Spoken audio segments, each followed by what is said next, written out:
écoutez les uns et les autres, les métastases qui ont cours au Gabon sont similaires au Cameroun, et donc, par ricochet, les mêmes causes pourront produire les mêmes effets au Cameroun.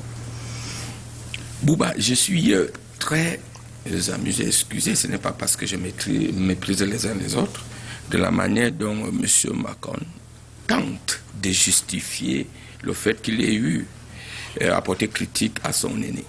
Il a parlé de paradoxe. Il a même dit à son aîné que c'est paradoxal de croire que la dévolution du pouvoir étant essentiellement démocratique, si on a souscrit à la charte, et que vous venez peut-être à dire qu'on peut même aller jusqu'à justifier certains coups d'État. Et je voudrais rappeler à nos deux brillants professeurs, M. Macron, ici, ce n'est pas l'université. Et justement, j'ai observé, moi j'ai le respect des aînés.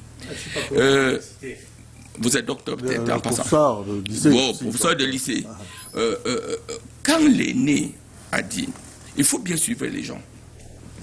Parce que j'ai ce problème-là, parfois avec les enseignants des universités, quand on parle, ils sont dans leur fiche, parce qu'ils ont immédiatement étudié, récité quelque chose qu'ils vont venir dire à la population qui n'a rien à voir avec la réalité. Je suis désolé.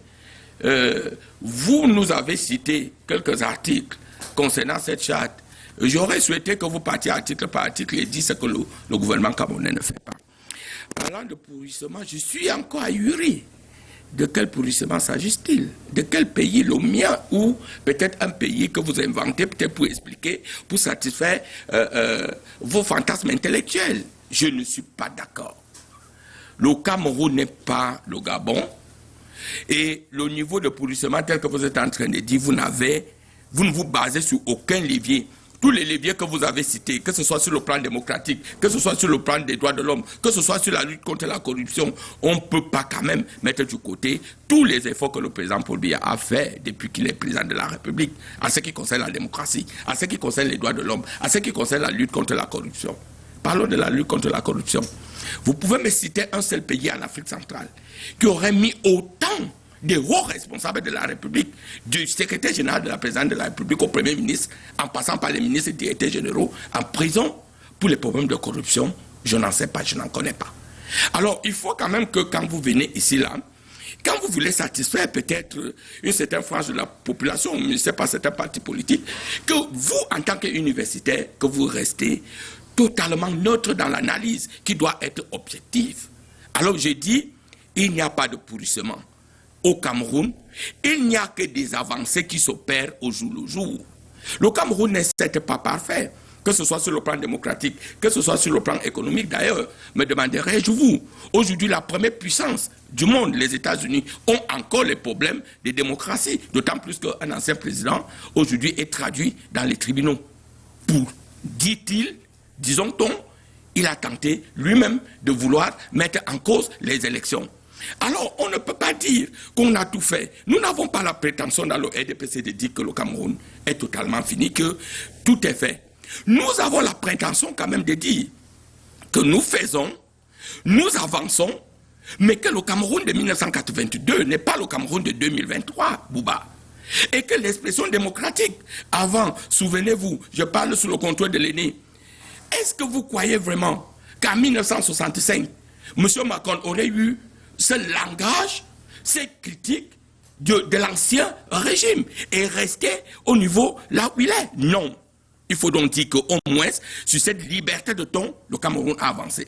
Sur le plan démocratique aujourd'hui, ne me dites pas qu'au sein même de mon propre parti politique, le RDPC, c'est là, ça s'exerce. On ne peut plus être responsable soit du parti, soit de quoi que ce soit, si on ne passe pas par la voie démocratique. Le président Paul Biya est arrivé et l'a implémenté. Aujourd'hui, il y a des choses à faire. Nous sommes d'accord.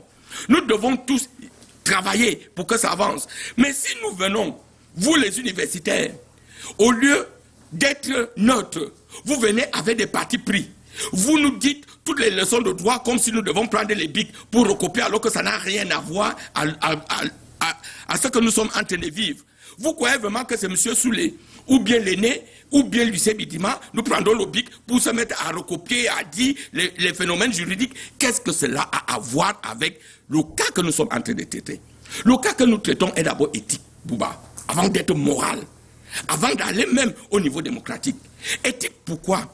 Parce qu'on ne peut pas comprendre, et là je peux être d'accord avec Soulé, que ce soit un coup d'État ou pas, arrangé ou pas, on ne peut pas comprendre qu'un individu s'élève, c'est-à-dire totalement contraire à la dévolution démocratique, il interrompt les élections, il s'autoproclame, et immédiatement, tout se passe comme si c'était normal. On ne peut pas l'accepter. Comme on ne peut pas comprendre qu'au Niger, au Burkina Faso, au Mali, que les militaires se lèvent, confisquent la voix du peuple, confisquent les besoins. Eux, ils établissent leurs propres règles. Et ils disent même qu'ils prêtent serment. Vous qui êtes les grands juristes, j'aurais souhaité que vous nous expliquiez ici, quelle est cette dévolution de prestations de serment? Qu'est-ce que cela vaut réellement? Ça, ce n'est que du cinéma et on ne peut pas être d'accord. Ce dont nous pouvons être d'accord ensemble, c'est qu'un pays comme le Cameroun, comme vous dites, les mêmes causes, dans les mêmes températures, produiraient les mêmes effets, ce n'est pas au Cameroun. Peut-être cet exemple-là arriverait ailleurs. Pourquoi? Parce que le président Paul Biya a pris toutes les dispositions, d'abord sur le plan constitutionnel. Vous êtes des juristes, moi je suis économiste, donc je ne peux pas m'aventurer. Mais quand même sur le plan constitutionnel, nous savons aujourd'hui qu'ici il y a un problème à la tête de l'État. On sait exactement comment cela va partir jusqu'à l'organisation des élections. Nous sommes d'avis qu'aujourd'hui, nous vivons dans un système démocratique et que ce soit au Sénat, que ce soit à l'Assemblée, que ce soit au niveau de la région, nous avons des partis politiques qui y siègent. Qu'est-ce que quand vous parlez de ce pourrissement et que les conditions sont réunies pour que les mêmes causes produisent les mêmes effets, je crois que ce n'est que du fantasme, ce n'est pas aimer votre pays. Okay. Alors, mais j'ai conclu. Il a parlé pendant 20 minutes et je suis à 8. Vous voyez bien qu'on vous a laissé suffisamment de temps. Alors, mais je conclus. Alors, vous n'allez pas vous plaindre. Hein? Je conclus en disant qu'il est inadmissible, vraiment Bouba, que des responsables, des leaders d'opinion en viennent à souhaiter qu'il y ait coup d'État au Cameroun, à prier tous les dieux et tous les seigneurs, et à justifier avec des termes aussi pour qu'il y ait coup d'État au Cameroun. Je vous rassure. L'armée camerounaise est une armée professionnelle. Ça, j'en sais quelque chose. Je vous rappelle qu'en 1984, il y a eu tentatives de coup d'État au Cameroun. Mais cette tentative de coup d'État est allée plus loin que ça. Ça veut dire qu'à un moment donné, l'armée camerounaise avait la possibilité de prendre le pouvoir. Ils en avaient les moyens. Pourquoi? Parce qu'au moment où il y a tentative de coup d'État, où l'autre fraction de l'armée vienne à débarrasser les autres, cela pouvait s'installer. Mais l'armée camerounaise a fait son devoir. Et imaginez le discours du chef de l'État à ce moment. L'armée a fait son devoir. Tout son devoir, rien que son devoir. Comme pour vous dire que la situation qui arrive aujourd'hui dans les autres pays, ce serait passé au Cameroun, mais l'armée a dit non. Alors vos prières, malheureusement, ce n'est pas pour Jésus-Christ qui nous demandera de le faire. Vos prières n'arriveront pas. Le Cameroun est un pays béni de Dieu. Moi aussi, j'en fais cette prière. Il y aura un jour attenance. Tout naturellement, le président Paul Biya n'a pas fermé les portes. Il n'a pas dit qu'il restera là pendant 200 ans. Mais cette attenance-là ne va se passer que d'une manière démocratique parce que le peuple camerounais et l'armée camerounaise sont conscients qu'il n'y a que par la voie démocratique que le Cameroun peut évoluer. Alors, Soulé, sur les raisons, ou si vous voulez, on va dire peut-être le virus qui aurait terrassé Ali Bongo, au Gabon. Je pense qu'il faut donner une bouteille d'eau à M. Bidima. Il est en train de souffler quoi là. Non, je pense que... Okay. Vous savez, vous, monsieur Macron, vous avez un problème. Quand vous avez une fois quelqu'un qui peut contredire vos fantasmes, je ne sais pas, intellectuels, vous avez tous ces problèmes de parler de bouteille d'eau. Okay, je me porte tellement bien que je n'ai pas soif. J'ai tellement les moyens de m'offrir une bouteille d'eau. C'est toujours bien aussi de prendre un verre d'eau, hein. C'est pas manque de moyens, surtout quand on a beaucoup parlé, ça fait du bien. Alors, Soulé, la question c'était sur le virus qui a terrassé Ali Bongo.